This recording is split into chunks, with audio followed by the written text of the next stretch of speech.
Hello and welcome to the Schola Progenium. Today I'm going to be talking to you about how to write a good casual list, a solid casual list that you can take out there and play in a variety of circumstances, whether you're just setting up a game ahead of schedule and going to meet someone, or randomly picking up a game at the club, or playing with someone you know, one of your friends. Whatever the circumstance may be, you're going to win that game, but it's just a casual game. Now, it's easy to win a casual game by just taking a ridiculous min-max list with all the best units and that kind of thing. And that's not what I'm talking about here. I'm also not talking about, rolling a d6 to help you make a decision when you have a disagreement, or, being a nice person, bringing snacks, or whatever that might be. There's loads of videos out there telling you about that kind of stuff. What I'm talking to you about today is how to write a list that it's fun to play with, has a bit of variety to it, is a nice balanced list, but is really, really solid, and it's going to, if you play right, you're going to win that game for sure. So, as usual, I'll break it down into a couple of categories. So I'm going to talk about unit selection, and then sort of a little bit on sort of how to play the game and win with this casual list. So basically, unit selection, units, you need to do three things with your units broadly to win a game. You need to be able to take objectives, you need to be able to destroy the enemy, and you need to be able to, survive up to 7 turns potentially.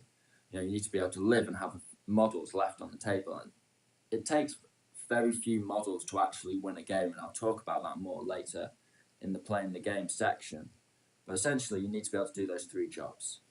And to do those three jobs, units will have sort of three broad elements to them, three factors.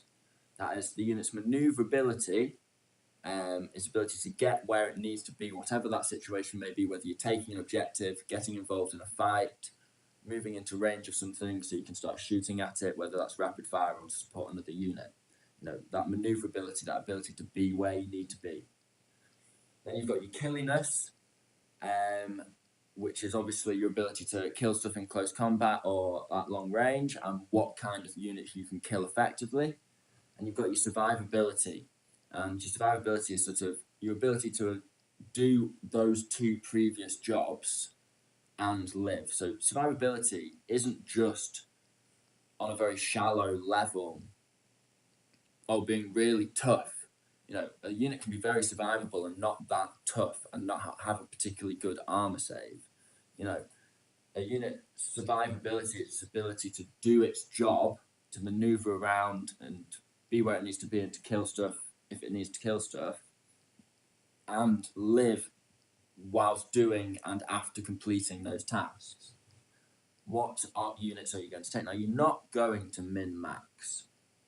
You could easily, go down to this game for whatever reason and turn up with a list where you've got 4 Riptides in it, or the equivalent for whatever faction you collect. Really ridiculous list, so to speak, where what you've done is you've used the points that you've got, your 2,000 points or whatever it is that you're taking, and you've spent as many of those points as possible on the best units in the codex, point for, ability. And, those units that, they're easy to win with. They can take objectives, they do damage, they're hard to kill, they're maneuverable. Riptide's maneuverable, can move around really quickly. It's really killy. It can destroy loads of different stuff, blast it apart, and it's really survivable. It's really hard to kill. So, of course, you're going to win the game if you take those units, if you're just going to take loads of units. But that's not what we're talking about here, is it? We're talking about bringing a solid list to a casual game, because your casual game will, in many ways, live and die on the lists that the players set up at the beginning of the game. That game can quickly go from a casual game to a bitter struggle if the lists are sort of not balanced against each other. And so, you want to take a list that if you go against someone that has brought a list like that, you can still beat them, but you aren't taking a list like that, so whoever you play against, you're not going to put them in that situation, so you can have a nice, fun game. So to do this, you're going to take units that have this combination, and they're going to be able to multitask. And you're going to have different types of units doing the same job. That's the key, balancing those two factors. And what do I mean by this? Well, what I mean is units that can multitask are units that can do more than one job for you on the battlefield. So you've got units that can kill a load of stuff in the early game and then go on to take objectives in the late game. So you're going to take units that can do different jobs for you at different stages in the game. And they're really good at doing one job in one stage and really good at doing another job in another stage of the game. So they're not like a take-all-comers unit that's just jack of all trades, master of none. They are specifically very good at doing a task, and then they're also very good at doing something else for you as the game evolves. That is the key. And in doing that, in picking those units, what you'll do is you'll have units that are doing the same job, but are very different types of units, but they fulfill those roles, maybe at different stages in the battlefield, and you'll see how this balances. So, for example, I might have two different types of anti-tank unit. I have my last cannon wielding Land Raider with 4 last cannons on it, and I've got, maybe some Predators in there with last cannons as well, or a Dreadnought with last cannons on. So I've got some shooty last cannon units, and they're there to punch through the enemy armour. But I'll also have 5 Terminators with Thunderhammers and Storm Shields. And I'm thinking in my head, I'm not telling the enemy this, but I'm thinking in my head, these guys' job are anti-tank. Because they're going to be dropping in turn 2, and I'm going to, by that point, have prepared an area where there's a tank exposed that they can get to, wherever that tank's protected by infantry or whatever. I'm going to have cleared those infantry off with another unit, and those guys are going to be an anti-tank unit. And my last cannon units, they're doing a different job because they're there in the early stages fighting against the enemy armour. But they're going to be taking some big hits because they're the anti-armour unit, they're the obvious anti-armour unit, and that's the Land Raider might get killed around turn 2, blown up, because the enemy's really focused on it. But then those Terminators come in and they do carry on doing the anti-tank role, and they've worked at different points in the battlefield, at different points in the battle, sorry. And I'll, talk more about that on playing the game because I'm moving on to that section now. But effectively, what you're going to do is you're going to have units that you've selected in your army in a nice balanced format that can do the job that you need them to do effectively. Now, going back, you could just take 4 Riptides or the equivalent because, they're going to be really maneuverable at all points in the game. They're going to be really killy at all points in the game. They're going to be really survivable all the way through the game. They're going to be doing all of that ridiculously well. But the art of playing with a good casual list is taking units that do those jobs but aren't just automatically good at everything, so there's a bit of an art to playing with the list. And a Riptide, yeah, of course it can blow up a tank. A knight, of course, an Imperial Knight, of course it can blow up a tank, of course it can. A Riptide, of course it can kill infantry, of course a knight can kill infantry, but so can loads of other units in your codex. There's hundreds of units in some codexes, so at least 100 units in some codexes. There's hundreds of units across all the Warhammer 40k codexes, and yet you see the same units used again and again and again, and there's no need for that because there's plenty of units out there that can do the same job just as well, if not better, if you use them correctly and you actually think about what you're doing instead of just turn up, set up your models, roll some dice. You've got an auto win list, and you don't really need to think about what you're doing. With this list, you need to think about what you're doing because you're using units that aren't just auto win units, but they're units that, because you've thought about the phases of the game and what each unit is going to do and how it's going to have a couple of roles in your army at a couple of different phases in the game, and then overall what your ability is with those units when you look at it and you take a step back and you say, right, so overall, I've got decent units that can shoot and destroy anti-tank and have, that do damage ability in the early game and in the late game, whatever happens, whoever I'm playing against, whether I'm playing against someone who's really good anti-armor, really assaulty, it doesn't matter. I've got a variety of units that are maneuverable, so I will be able to take objectives in the late game. And because of my killiness, I'll be able to make sure some units are clear. So even those maneuverable units wouldn't be able to hold an objective against a massive infantry. They'll be able to get to an objective that I've cleared with my killy units. And overall, my units, my army's solid. I've got good combinations. I've got a couple of duplications of some units, so I've got that redundancy, that reliability. If one unit gets wiped out, I've still got the same unit doing the same job. So I'm gonna last and be able to do what I need to do to the end of the game, because these units have different roles in the early and the late phase. So that brings me on to sort of my final section, which is playing the game. So as I've discussed, you're going to have different units doing different jobs at different phases in the game. So you might have a couple of Bile Predators, and you set them up on your back lines, and watch my Bile Predator video to see more about how to use them. And in the early game, you're just trimming the fat, you're killing any infantry that are exposed and not in cover, dackering stuff up and just trimming the fat, taking as many models off the table as you can.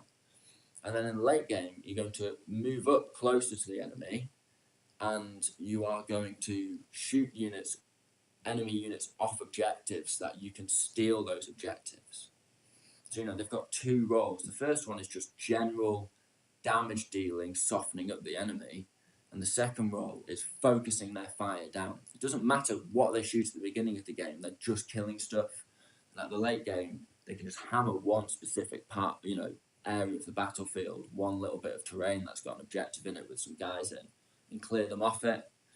Then you've got your Death Company. Your Death Company are a ridiculous hammer of a unit, glass hammer of a unit that will come in and tear stuff apart and destroy an entire flank. And again, watch my Death Company video to learn how to use them more effectively. And what you're going to do with those Death Companies, you're going to murder with a massive 12-man blob with power weapons, thunderhammers, the works, jetpacks. You're going to murder a massive amount of enemy units. And you're going to take a load of fire in return. And in the end, you'll have 2 or 3 models left over. Now, those guys are really maneuverable and still quite killing.